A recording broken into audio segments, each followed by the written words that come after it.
ലുഖ്മാൻ അലൈഹിസ്സലാത്തു വസ്സലാം തന്റെ മകന് നൽകിയ ഉപദേശം ആരംഭിച്ചത് എങ്ങനെയാണ്?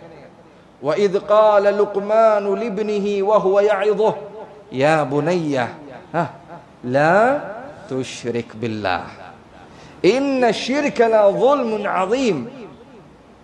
ലുഖ്മാൻ അലൈഹിസ്സലാത്തു വസ്സലാം തന്റെ മകന് നൽകിയ ഉപദേശത്തിൽ ആദ്യമേ അദ്ദേഹം പറഞ്ഞു, യാ ബുനൈ, പൊന്നു മകനെ, ലാ തുശ്രിക് ബില്ലാഹ്, നീ ശിർക്ക് ചെയ്യരുത്. ഇന്ന ശിർക ലദുൽമുൻ അദീം, തീർച്ചയായും ശിർക്ക് ഏറ്റവും ഗുരുതരമായ പാപമാണ്. നബി സല്ലല്ലാഹു അലൈഹി വസല്ലം അബൂ ദർറിൽ ഗിഫാരി റളിയല്ലാഹു അൻഹു അദ്ദേഹത്തിന് നൽകിയ ഉപദേശങ്ങൾക്കിടയിൽ അവിടുന്ന് പറഞ്ഞു, ആദ്യം അവിടുന്ന് പറഞ്ഞു, ലാ തുശ്രിക് ബില്ലാഹ് വഇൻ ഖുത്തിഅത ഔ ഹുർഖത. അബൂ ദർ, നീ ശിർക്ക് ചെയ്യരുത്.